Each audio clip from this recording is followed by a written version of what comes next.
Nos quedan dos clases. Este tema número 7, titulado La plenitud del Espíritu Santo. Nunca se les vaya a olvidar, y creo que si van a estar conmigo en muchas clases, van a ver siempre este ejercicio. El antes, el durante y el después de la salvación. Por eso vimos la vez pasada cómo ese antes, cómo el Señor, el Espíritu Santo, obró para traernos a Cristo. Pero también ya vimos cómo obró en Cristo para su muerte y su resurrección. Pero nos quedó el observar qué sucede después con el creyente, con el que ya aceptó esa salvación. Y es lo que vamos a observar aquí. ¿Recuerden? Estamos viendo la persona del Espíritu Santo. Cuando vemos la forma en que Él nos trae a través de la persona de Jesús a la salvación, ¿cierto? Lo siguiente es la santificación. Santificación, que es un proceso. El Espíritu Santo, para santificarnos, para apartarnos para Dios, va a trabajar en el creyente, en el ya nacido de nuevo, para guiarlo, para llenarlo, para capacitarlo. Ya hablamos un poco acerca de la guía, ya hablamos un poco acerca de ser lleno del Espíritu. Y también, pues digamos que la capacitación sería la clase siguiente. Vamos a ver cómo Él nos capacita para servirlo.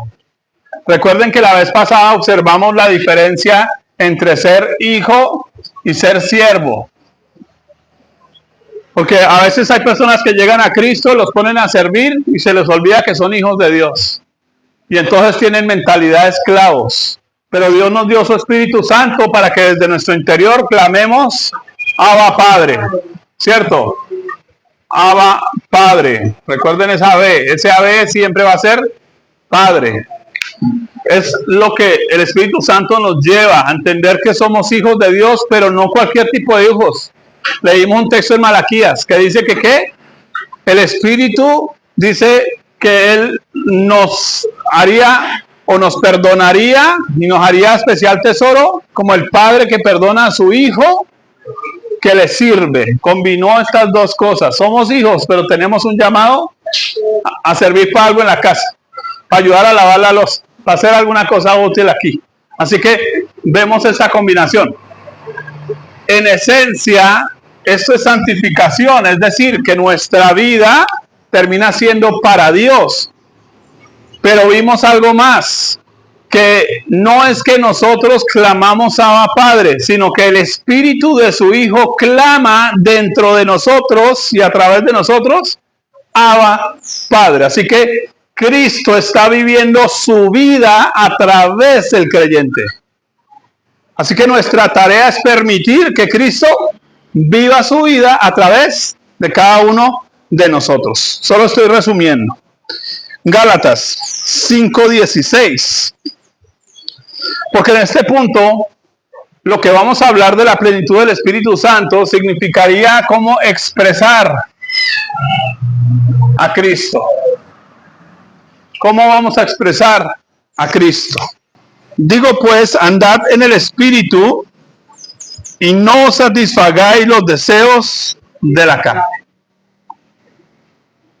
Eso indicaría que la obra del Espíritu Santo es mantener esta carnecita controlada, bajo control. Ya lo hemos expresado también que existe una diferencia entre carisma y carácter. Carácter, carisma. ¿Por qué pongo carácter aquí debajo de hijo? Porque realmente el carácter es lo que somos. El carisma es lo que hacemos. Entonces, nunca es más importante lo que hacemos que lo que somos. Entonces, hay mucha gente que tiene carisma, hacen descender fuego del cielo, levantan muertos, pero en la casa no se lo aguantan. La mujer, los hijos no se lo aguantan. Les falta carácter. Así que cuando estamos hablando de la plenitud del Espíritu Santo, estamos hablando de la obra del Espíritu Santo para formar el carácter. Eso lo vamos a dejar pendiente para la siguiente clase. Ahí vamos a hablar del carisma. Por ahora vamos a hablar primero del carácter. Indicaría que una persona llena o plena del Espíritu Santo no es solamente alguien que ora y los enfermos se sanan, sino alguien que realmente manifiesta el amor, el gozo, la paz, la paciencia, la bondad, la benignidad, etcétera, fruto del Espíritu Santo. Diríamos que el carisma es para cumplir una misión, pero el carácter es para tener una relación. De nuevo, no es más importante la fiesta que el cumpleañero. No le olvide. No es más importante el culto que la presencia de Dios. Es más importante la presencia de Dios que las formas del culto. Es más importante la persona de Dios que la teología sobre Dios. Usted puede tener toda la teología, pero no conoce a Dios, está igual que Nicodemo, perdido. Por eso la obra del Espíritu Santo es cimentarnos en una relación tanto con Dios como con los demás. Hay 4 versos que lo ejemplifican. Marcos 3:14 dice: y estableció, hablando de Jesús, a 12 para que estuviesen con él y para enviarlos a predicar. Observa el énfasis del ministerio de Jesús. Sus discípulos, ¿qué era primero? ¿Mandarlos a predicar?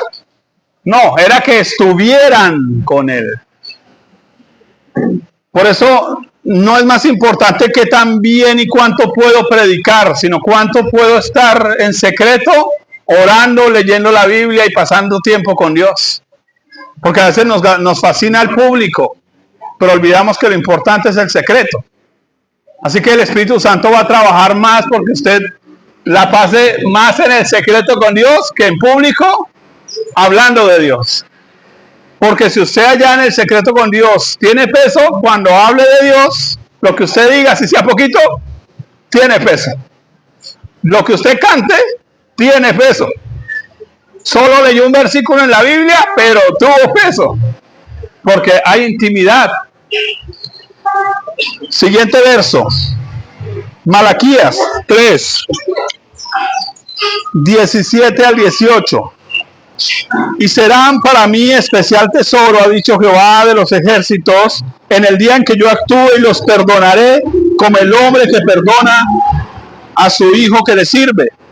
Entonces os volveréis y discerniréis la diferencia entre el justo y el malo, entre el que sirve a Dios y el que no le sirve. Observe que una persona que solo se enfoca en el servicio, cualquier tipo de comida, si sea comida chatarra, le sirve. Cualquier púlpito donde lo inviten a predicar, le sirve. Ese no diferencia entre su mano derecha y su mano izquierda.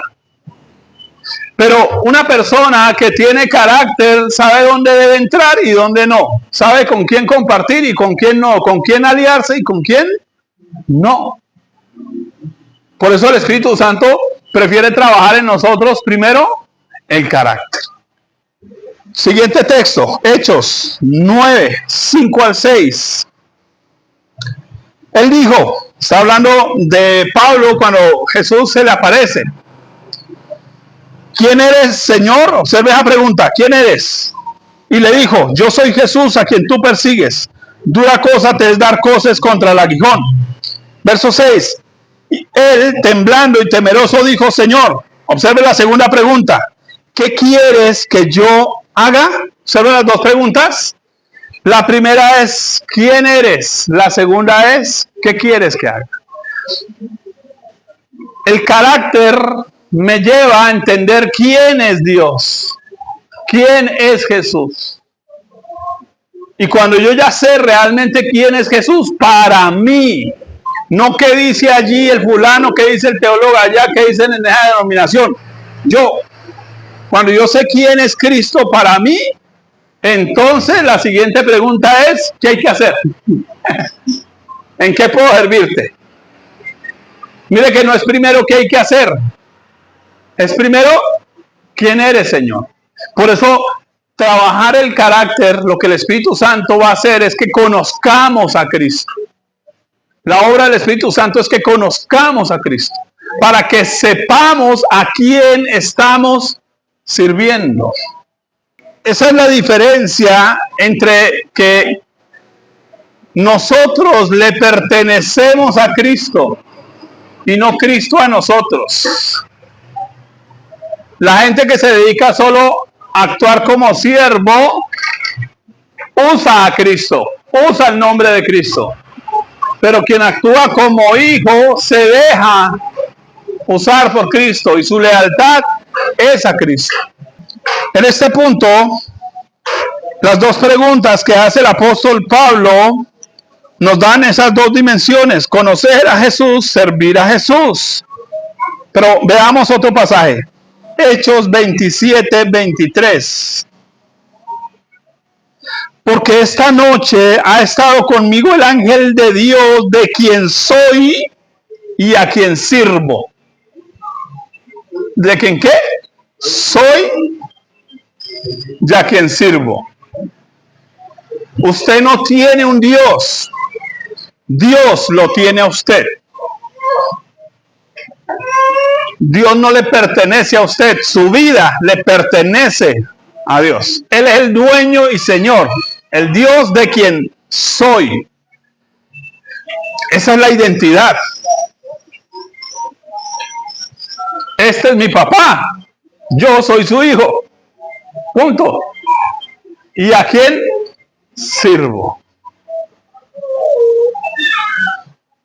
En ese punto, ¿por qué es importante entender el carácter y lo que hace el Espíritu Santo en el carácter? Porque eso nos lleva a ser verdaderamente útiles al Señor. No activistas evangélicos, no alguien que hace actividades evangélicas, alguien que sirve a Dios. Son dos cosas diferentes. Porque podemos tener muchas actividades cristianas que Dios nos ha mandado a hacer. Pero cuando Dios manda a hacer algo, así sí hacer un empanadito, y usted lo hace, sirvió a Dios. Pero si no, pues solo ideas de hombres, obras muertas. Con estas diferencias claras descubrimos por qué el apóstol Pablo hizo un llamado a la iglesia de Corinto a dar preeminencia al carácter por sobre el carisma. Recuerdan la iglesia de Corinto, ¿no? Una belleza de iglesia. ¿Qué pasó con esa iglesia? Pablo estuvo allí, lo que se cree es un año, pero estuvo un año de forma intermitente porque allí fue donde tuvo que construir casas, así que tenía que trabajar y tenía que predicar al tiempo, así que no tuvo el mismo tiempo que tuvo en otras iglesias. Ahora, pasó algo muy curioso en esa iglesia. Vamos a leerlo, 1 Corintios 2:4. Observe la forma en que Pablo abarca a la iglesia de Corinto, porque era una iglesia en medio de una cultura, o era gente en medio de una cultura muy mística, es decir, llena de templos de ídolos y todo ese tipo de cosas. Así que Pablo hace lo siguiente, 1 Corintios 2:4. Y ni mi palabra ni mi predicación fue con palabras persuasivas de humana sabiduría, sino con demostración del Espíritu y de poder. ¿Observan? Pablo le dio a la iglesia de Corintio preeminencia no tanto a la predicación como al poder. Enseñó, pero lo hizo con poder. ¿Pero qué le pasó a la iglesia de Corintio? ¿Se enamoraron de qué? ¿De la palabra? No, se enamoraron de el poder. Y entonces cuando Pablo tuvo que irse, a ellos les parecía más importante que leer la Biblia, que orar, que comportarse bien, que Dios los usara con sanidades, milagros y cuando tocaran la gente se cayera. Ese es el problema de la iglesia de Corinto. Entonces se volvió una iglesia que competían a ver quién levanta la mano y se le cae más gente. Ese era el problema de la iglesia de Corinto. Ellos se confundieron posiblemente entre la forma y la raíz. Forma, raíz. De nuevo, no es más importante lo cosmético en la Biblia, en la iglesia. ¿Qué es lo cosmético? Pastor, ¿cuántas almas usted tiene? No, tengo 1000. Ya, tiene 1000. Pregunta, ¿y cuántas son salvas? No sé, grave. ¿Notan el punto? Muy lindo lo cosmético. Ay, venga, es que yo tengo sillas acolchadas, sí, muy lindo. Y luces, y cámaras de acción. Y vidas salvas. Y gente que vive para Dios como debe ser. Son dos cosas diferentes. Así que los hermanos de Corinto le dieron énfasis a lo espectacular, pero olvidaron lo importante. Y entonces como el tipo que empieza más bien a amar a su esposa maquillada que sin maquillaje. Entonces se enamoró de lo cosmético, no de la persona. Y mucha gente está enamorada de la espectacularidad de la iglesia. De que sentí calores, aceites, temblores, pero no conocen a Dios. No tienen un carácter. Entonces, si viniera una persecución, salen a volar todos. Piense en cuánta gente estaba exiliada en Babilonia y cuántos realmente le pusieron el pecho a la idolatría de esos reyes. 4 personas. De más de 8 millones de paisanos que decían que Jehová era su Dios. 4 de 8 millones. Grave, ¿sí o no? Esos tenían carácter. Esos se hicieron meter a la fosa de los leones, meter al horno de fuego. Los demás, maquillaje. Llenando sillas de iglesia y llenándole el bolsillo al pastor. Pero sin vida de Dios. Por eso el Espíritu Santo no va a permitir que la iglesia pase y va a estar trabajando con los verdaderos creyentes. Por eso lo primero que hay que asegurarse es si ya nací de nuevo. Y si tengo el testimonio del Espíritu Santo, entonces lo siguiente es mansedumbre y humildad para dejarme formar, para que el Espíritu Santo pueda trabajar. En este punto, Pablo, al final del capítulo 12 de Corintios, exalta los dones espirituales como una herramienta, pero plantea un pero. Y ustedes saben que siempre que en la Biblia aparece un pero, usted está o anulando lo anterior o va a dar una razón más importante. Siempre que hay un pero. Primera de Corintios 12:31. Pablo acaba de hablar de los dones espirituales. Mire el versículo final. Procurad pues los dones mejores. O sea, no está diciendo que deseche esto. No está diciendo que lo deseche. Dice que lo procure. Más, ese más es el mismo pero para nosotros. Recuérdenlo. Más y pero es lo mismo para nosotros. Más yo os muestro un camino más excelente. Y luego arranca el capítulo 13 con una palabra clave. ¿La palabra qué? Amor. Amor. Eso indicaría que por encima del carisma, Dios procura que nosotros tengamos el carácter de Dios. ¿Cuál es el carácter de Dios? Dios es amor. Perfecto. Observe este primer verso en el mismo capítulo. Observe cómo inició ese capítulo 12. Obsérvelo.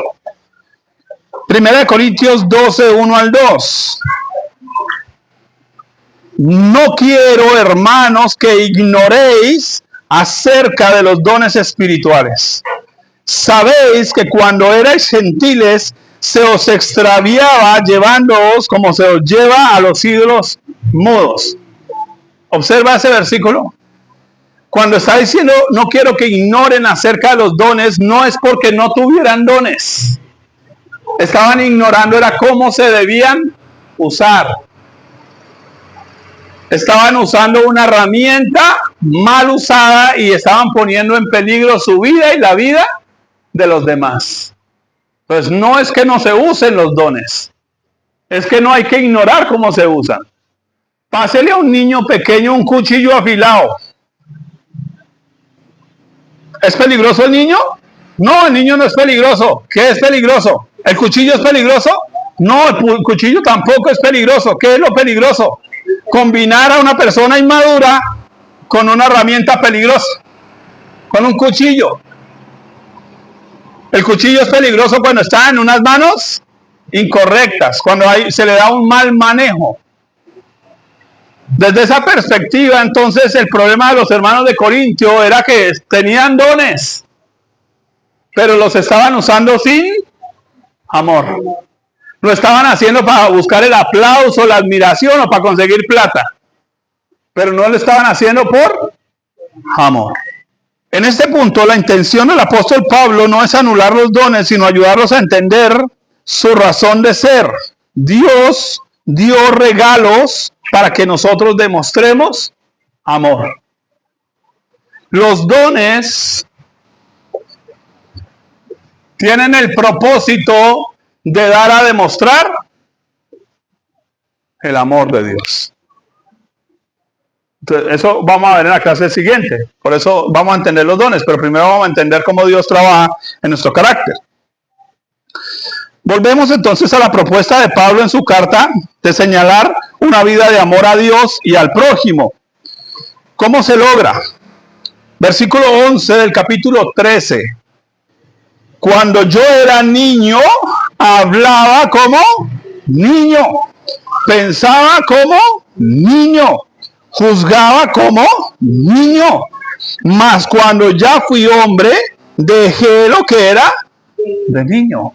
Por eso antes se llevaba a los ídolos mudos, que fue el versículo que leímos antes.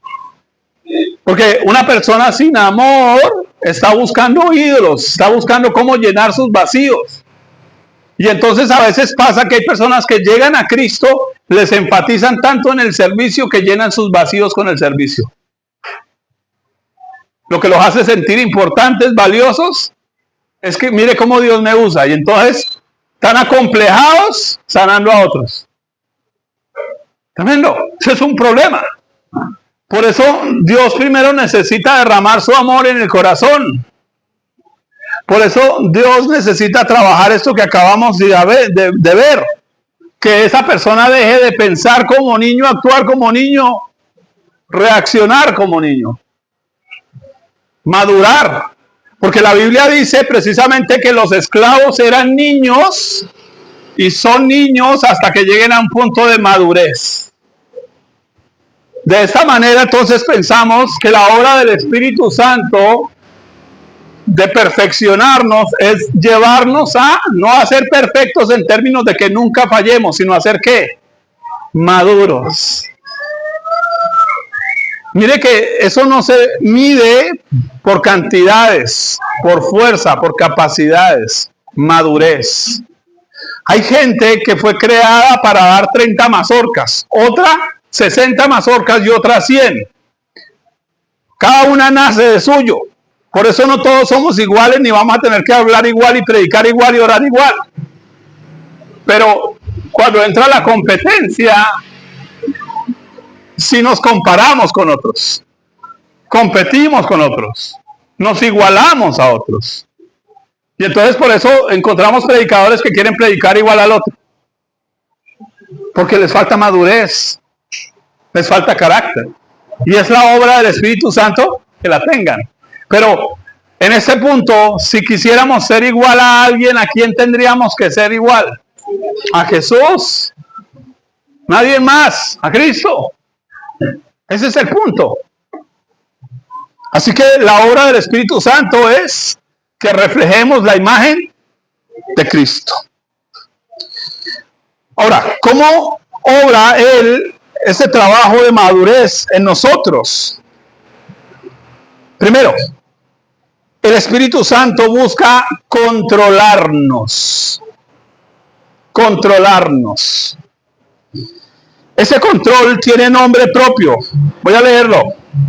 Segunda de Timoteo 1:7. Porque no nos ha dado Dios espíritu de cobardía, sino de poder, de amor y de dominio propio. Observe, dominio propio. Eso es carácter. Esa es la obra del Espíritu Santo. Lograr que nosotros, miren, el dominio propio se prueba en cosas sencillas. A mí me enseñaron que un pastor no come de más. A mí me enseñaron que un ministro espera, piensa 2 veces y a veces todavía nos zafan. Pero por lo general nos toca aprender a pensar 2 veces. Eso es dominio propio. Pensar incluso antes de orar. Eso es dominio propio.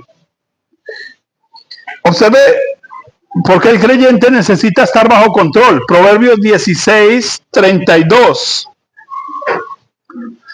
Mejor es el que tarda en airarse que el fuerte y el que se enseñorea de su espíritu que el que toma una ciudad.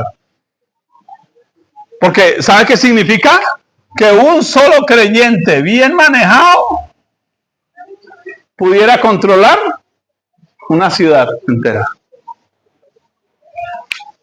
Si los creyentes nos rindiéramos a la obra del Espíritu Santo, ¿cuántas cosas pudiera Él hacer a través de su iglesia? Ya tendríamos conquistado este mundo. Ese es el lío.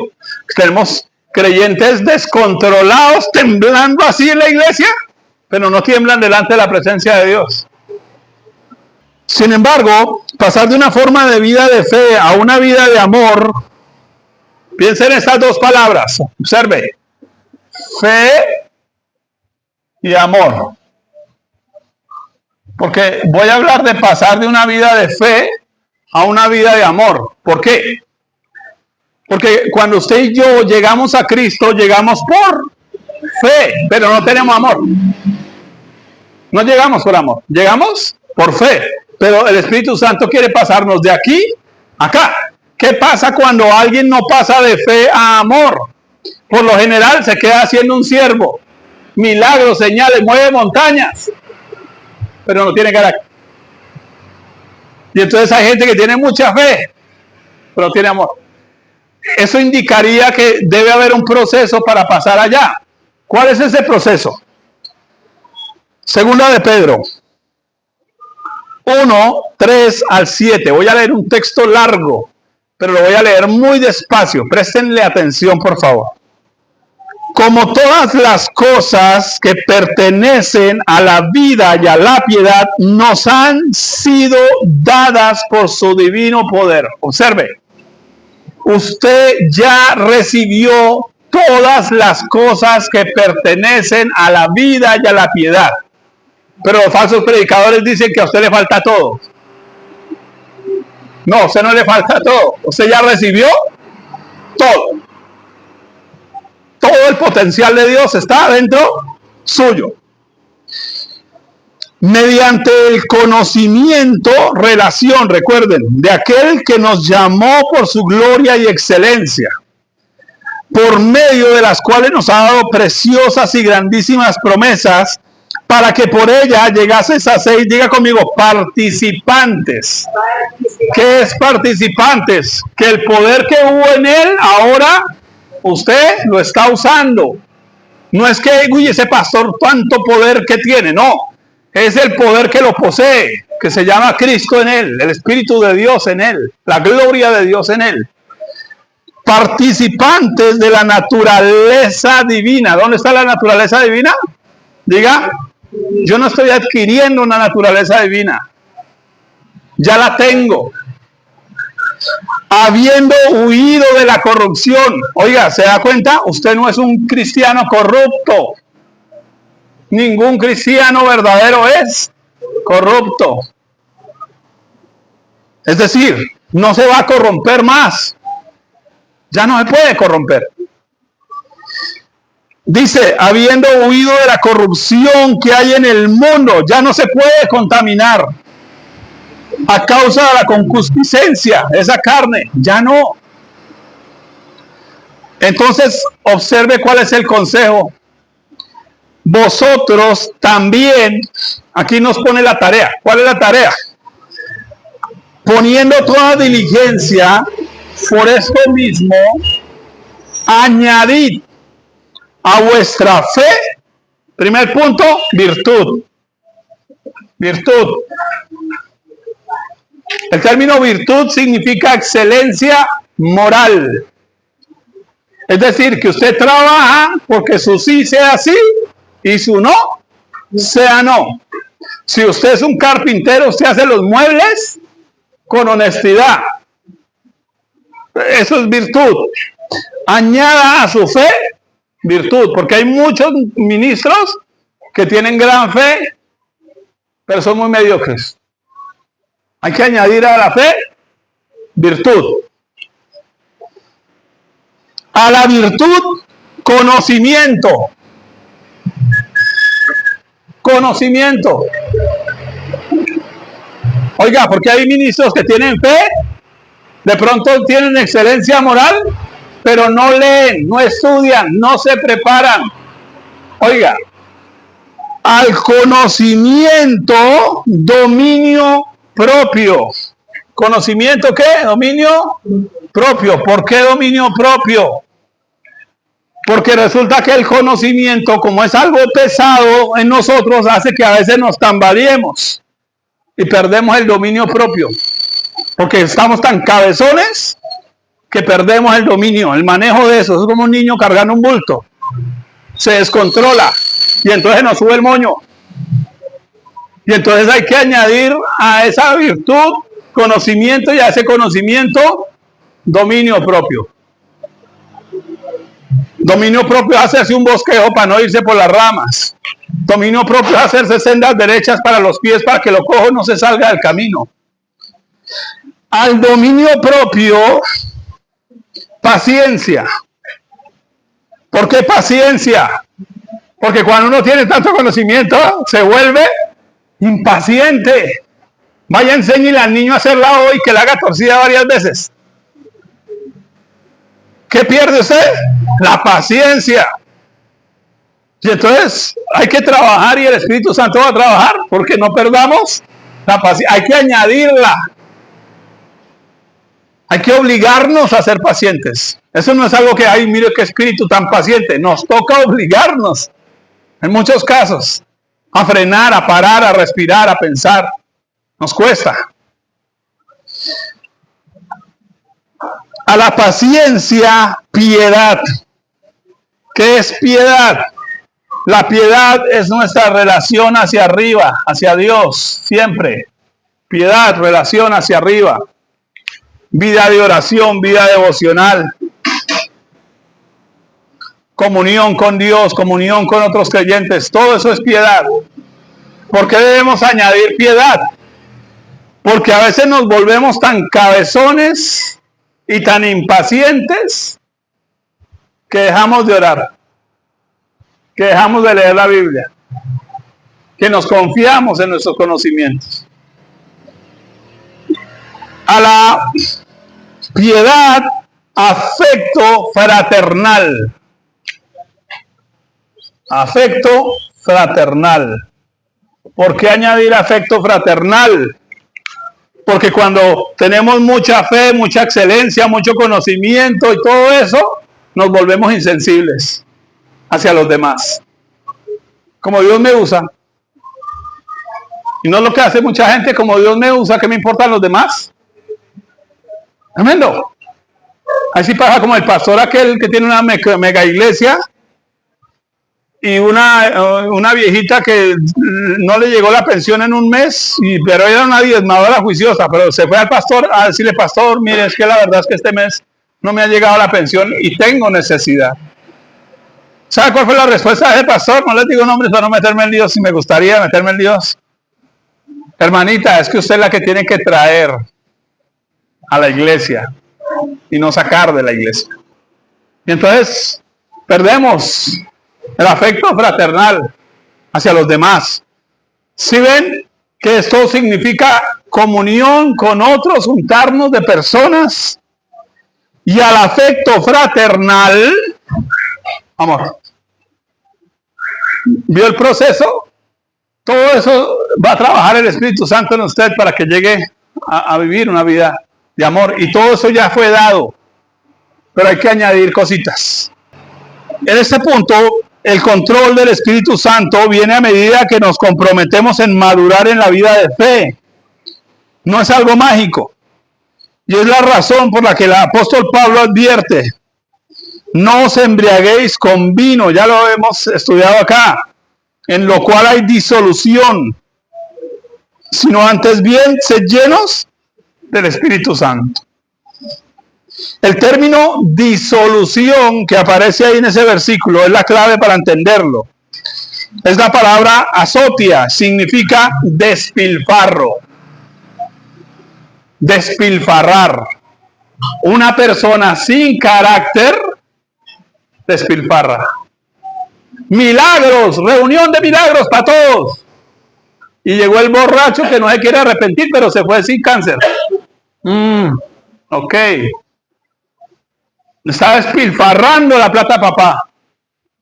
Lo que le dieron para el pasaje lo gastó en dulces. Lo que le dieron para las 11 se la comió antes de llegar al colegio. Gente sin carácter. Están despilfarrando. Le quieren enseñar a todo el mundo. Alguien que tiene solo mentalidad de siervo le quiere enseñar a todo el mundo. No quiere aprender. Alguien sin carácter quiere que lo vean. No quiere estar en el secreto. Despilfarra. Pierde tiempo. Pierde oportunidades. Significa un desperdicio de fuerzas. Hay mucho despliegue de poder y poco fruto. Porque hay pocas almas. Porque el día que venga el Señor a recoger, las iglesias llenas de gente, todas tienen unos testimonios de milagros, pero están sin Cristo. Y toda la obra del Espíritu Santo, recuerden que siempre está enfocada ¿en qué? ¿En llevar a quién? ¿A las personas? A Cristo. Y la obra de Cristo está enfocada en llevar a las personas al Padre. Pero nosotros traemos a la gente a la iglesia. No la estamos llevando a Cristo. Eso es un desperdicio de recursos, de tiempo, de esfuerzos. Ese desperdicio o despilfarro también es falta de objetividad. Vuelvo al punto. Se hace más importante la fiesta que el cumpleañero. Entonces nos importa más rápido tomar las fotos que abrazar al cumpleañero. Vamos a un paseo y tomamos la foto del paisaje y no vimos el paisaje con nuestros propios ojos. No nos acostamos en el pasto. No arrancamos una naranja, pero llevamos fotos de esas naranjas para la casa. Así de absurdo nos hemos vuelto los seres humanos. Porque no estamos viviendo en el espíritu. Estamos viviendo en la carne. De esta manera, entonces, la plenitud del espíritu no se trata de emociones transitorias, sino de un estilo de vida que se rinde a Dios plenamente, que no pierde su capacidad de asombro, que todavía ama ver una mariposa, una flor, oler el olor de los árboles, que todavía ama abrazar, orar unos por otros con el corazón, no porque toca.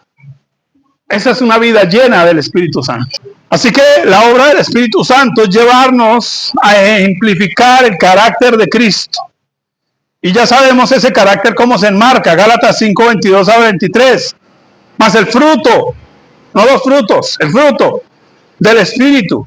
Es amor, gozo, paz, paciencia, benignidad, bondad, fe, mansedumbre, templanza. Contra tales cosas no hay ley. ¿Qué significa no hay ley? Que usted lo puede hacer todas las veces que se le dé la gana y donde quiera y nadie le puede decir Nada y Dios va a estar contento. Nuestra verdadera norma es amar, es gozarnos, es tener paciencia, es tener fe, es tener benignidad, bondad. Esa es la verdadera norma del Espíritu. Ese es el verdadero fruto. Pero, ¿qué pasa con los que tienen mente de servidor? Para ellos el fruto, ¿qué es? Sillas llenas, estadísticas, plata en el banco, fincas, locales. Pero para el que entiende que es un hijo de Dios, realmente el fruto es personas que aprendan a amar. Saben, yo hace 8 días cometí un error con mis hermanas. Mi hermana, quiero que me mire para acá, su merced me mire para acá y su merced me mire para acá. Porque tengo que hacerlo públicamente como lo hice hace 8 días. Cometí un error terrible y fue no haber hecho preguntas en privado. Y las acusé de algo que no tenía que haber hecho. Y menos en público. Pero ¿sabe que ustedes me dieron la lección de la vida? Y es que ninguna rezongó. Se quedaron en silencio. Y a mí, el Espíritu Santo me la cobró esa noche. Me la cobró. ¿Y sabe por qué, mis amados? Porque me dieron una lección muy grande. Porque a veces uno está en su carne, conocimiento, y le falta dominio propio y paciencia. Y Dios sigue trabajando para que venga mi hijo, añade a eso. Así que públicamente les pido disculpas a ustedes. Discúlpenme, por favor. Mi hermana, discúlpenme, por favor. Pero aprendí de ustedes su sencillez. Y le agradezco a Dios por eso. Porque eso manifiesta el fruto del Espíritu. Eso manifiesta un buen trabajo. Sí, no tenemos aquí los vídeos que nos tapan el ruido. Ni hay ascensor para subir al 3er piso. No existe. Pero hay vidas que han aprendido a amarse, que a tenerse paciencia, a pelear entre ustedes y reconciliarse. Esa es la vida del Espíritu. Esa es la vida de la iglesia. Ahora, en tal caso, un creyente es realmente productivo cuando permite al Espíritu Santo formarlo en su carácter y conducta. Usted es productivo cuando se deja formar por Dios. A medida que Cristo se muestre por medio de ese creyente, las personas a su alrededor van a querer saber acerca de su fe. Porque eso es como la miel. Eso huele, ese olor de ese conocimiento atrae a los demás. Por eso Dios nos llama lámparas. Alumbramos. Eso nos dice que la parábola acerca de las lámparas no es otra cosa que un llamado a la intimidad, al relacionamiento. Si ustedes recuerdan la parábola de las 10 vírgenes, ¿cuál fue realmente el reclamo del Señor? Voy a leerlo, Mateo 25, 11 al 12. Después vinieron también las otras vírgenes diciendo, Señor, ábrenos. Mas él respondiendo dijo, de cierto, os digo que no os conozco. El problema no era tener las lámparas llenas. Era que ellas no habían demostrado un verdadero compromiso con él. De intimidad. Siguiente punto, mis amados. La obra del Espíritu Santo se resume en regeneración, poligenesia, volver a lo alto, volver a una relación con Dios, volver a pertenecer a. Pero, ¿saben que aquí hay una diferencia entre dos palabras, mis amados? La palabra transformación y transformación, con N en la mitad. Transformación y transformación. ¿Conocen ustedes la diferencia? Bueno, transformación es que yo tengo un vaso de vidrio y se cae al piso y quedó transformado en basura. Cambió de forma, es decir, es un vaso de vidrio, pero ahora sigue siendo vidrio, pero despedazado. Pero esa no es la obra del Espíritu Santo. La obra del Espíritu Santo es transformarnos. ¿Qué es transformarnos? ¿Usted sabe cómo se hace el vidrio? Usted lleva arena, la calienta a grandes temperaturas y la arena se convierte en vidrio. Cambió de naturaleza. La obra del Espíritu Santo entonces no es cosmética, es de naturaleza. Por eso no importa si el predicador tiene los chiros viejos o los chiros nuevos. Es de naturaleza. Por eso a veces no importa si el cantante se le salen los gallos o no, pero está lleno del Espíritu Santo, algo hace. Claro, no debiéramos. No nos guarde los gallos de júbilo. Guarde nuestros oídos. Claro, amén. Gloria a Dios. Pero lo más importante es carácter. Lo sustancial. Creyentes sustanciales. Que tengan peso. Por eso el apóstol Pablo sigue hablando allí a los hermanos de Corintios lo siguiente. Segunda de Corintios 3, 1 al 3. ¿Comenzamos otra vez a recomendarnos a nosotros mismos? ¿O tenemos necesidad, como algunos, de cartas de recomendación para vosotros o de recomendación de vosotros? Nuestras cartas sois vosotros escritas en nuestros corazones, conocidas y leídas por todos los hombres, siendo manifiesto que sois cartas de Cristo expedida por nosotros, escrita no con tinta, sino con el Espíritu del Dios vivo, no en tablas de piedra, sino en tablas de carne del corazón. Nota el trabajo de un verdadero ministro de Dios. Escribir en el Espíritu, no en la cabeza, en el corazón, en el Espíritu. Dejarse guiar por el Espíritu para que Dios, el Espíritu Santo, implante esa palabra en el corazón, para que la convierta a vida en otros. Ya no se trata de los títulos, de las denominaciones. No necesitamos cartas de recomendación. ¿Qué necesitamos? Saber que el Espíritu de Dios está marcando las vidas de las personas. ¿De dónde viene el poder de este creyente?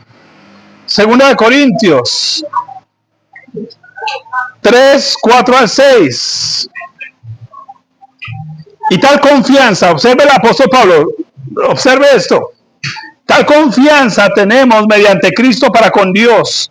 No que seamos competentes por nosotros mismos para pensar algo de nosotros mismos, sino que nuestra competencia, nuestra capacidad proviene de Dios. Es que no, no, ese pastor Simón es tan inteligente. No, créame, bruto como él solo.